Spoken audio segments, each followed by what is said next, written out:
Starting this video off with Zuffa signing Edwin de los Santos. Very impressive signage considering you have both Rayo and Edwin fighting. I wonder how that's going to work out and which weight class Edwin de los Santos is going to fight at, and who he's going to fight and which card he's going to beat him for his first fight.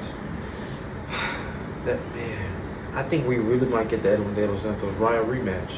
But anyway, shout out to Zuffa Boxing for signing Edwin de los Santos, because they're getting some low key good guys like that they're not known, but they're low key good.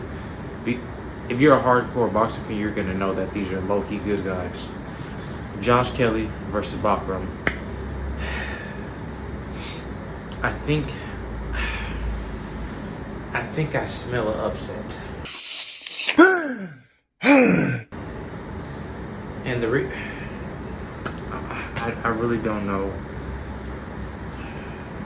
Like, I know Bakram is good, but this guy that everyone's ducking, and this guy that everyone's saying that is being ducked and all that, I don't know.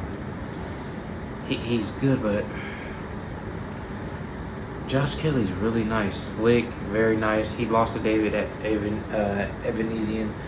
Was up on the scorecards before he lost. I would feel more comfortable with picking Josh Kelly if, instead of coming back, he's only had one fight within a year, and that one fight was a first round KO. Coming back, if he had maybe banked like 6 or 7 rounds so we can actually see how he's looking right now, I might give the edge to him, but it's like I can smell an upset, but my brain's saying Bakram, but my gut's saying Josh Kelly. I'm gonna go with Bakram logically. That makes the most sense. Bakram, and I think he might stop Josh Kelly because Josh Kelly's very skillful, very good, but the thing is, he might quit on you, and that's the scary thing. But what if he really? There's a lot of what ifs. We're gonna have to wait to see. I got Bakram by stoppage. I think Josh Kelly might still be the same fighter that fought David Evanesian. Very slick. He's probably gonna give Bakram a trouble in like the first 3 to 4 rounds, and then I feel like that's when you'll be able to tell Bakram's gonna separate himself from this. Now, Teofimo versus Shakur being on the same day as Josh Kelly versus Bakram. I think I got Shakur because looking at both of their styles, I think that both of them they're not made for each other. But if I had to go with one that I think that will possibly make the most adjustments so they can win the fight, it's going to be Shakur. Because Shakur, even though the type of style that, from what it looks like, Teo has, that might give Shakur problems, I think he's going to be able to pull enough tools out of his bag so that he can win this fight. Like, I'm not sleeping on Teo, but I don't know how he pulls this off. With Lomachenko, when he fought Lomachenko, I remember in that fight, I think I watched that, I think I was like 16. When I first watched that, when I was first watching the lead up to that fight, I was picking Loma, but there was something about Teo that was like, had me like, dang, this guy can really win. In this fight with Shakur, it's like, I'm picking Shakur, and I'm almost certain. Like, I have it at 60-40, but I'm almost certain that Shakur's gonna win this. Man. Shushu versus Carlos Castro. This is one of the fights on the undercard of Teo versus Shakur. It's one of the matchups that I'm a little bit interested in because I remember when I was first watching Shushu,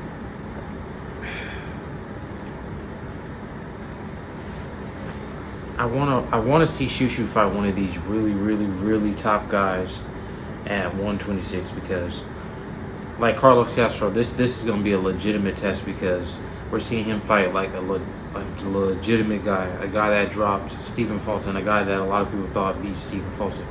But anyway, we're gonna really see the type of tools he has in his bag because Carlos Castro, he's gonna have his opportunities, I'm sure, to counterpunch, but I think he's gonna have to pull more out of his arsenal than just his counterpunching abilities because he has good counterpunching, but we got to see more because I forgot the fighter's name that he fought. It was I think it was last year.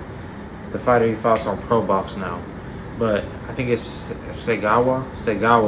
That was a very tough fight. That when I first watched it, I'm like, this was like a 60-40 fight in the ring. Like Segawa was really giving Shushu trouble. Obviously, Carlos Castro's not Segawa, so we're gonna see how this works out. But seeing that just made me worried. I got Shushu by decision, but I feel like this is gonna be a tough fight, a very tough fight. I don't know. I don't think I see the KO coming. Now, Jermaine Ortiz versus Keyshawn Davis. I like Jermaine Ortiz. You know, he had a close fight with Loma, had a close fight with Tio. He didn't do much to separate himself when he fought Tio and Loma.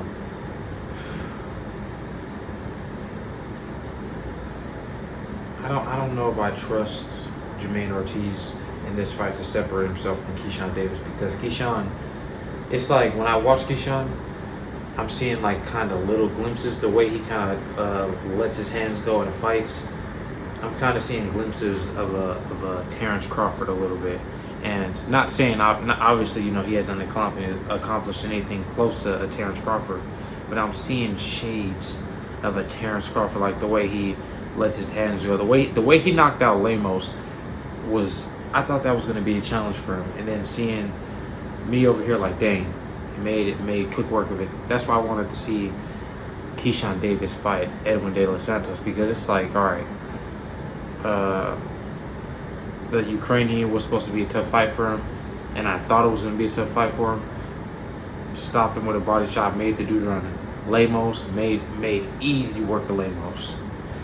Was supposed to fight Edwin De Los Santos, messed it up by missing weight. Now he's about to fight Jermaine Ortiz, which I think I might have Keyshawn stopping Jermaine Ortiz. I can see it because I don't know if I trust Jermaine Ortiz's chin. Jermaine Ortiz is pretty good, but if I'm not mistaken, if I'm remembering correct, I think he either got hurt or dropped by Loma. I haven't seen that fight in a while. I don't know if he's going to be able to take the type of power Keyshawn's dishing out. And then Keyshawn's countering ability, man, it's something. And then now Xander versus Barrow.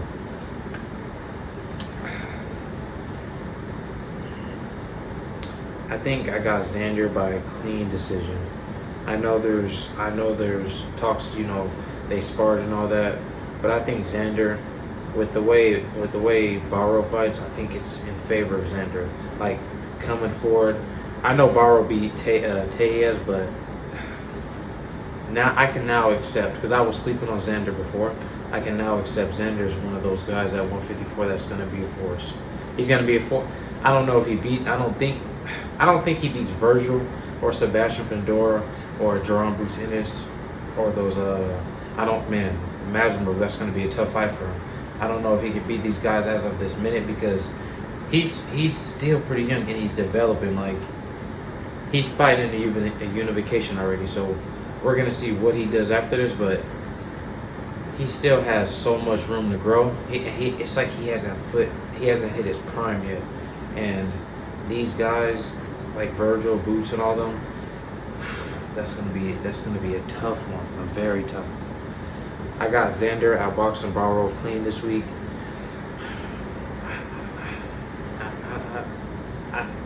I'm not sold on Barrow yet. I'm not sold on him.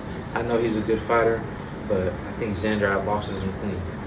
And then now, to shut this off, with the moves Zuffa Boxing has been making, I'm really thinking about it.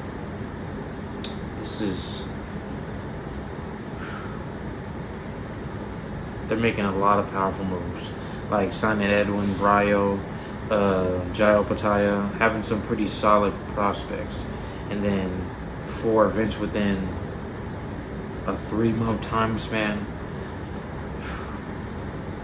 and then pitting their guys in there against solid competition. It's pretty nice seeing this.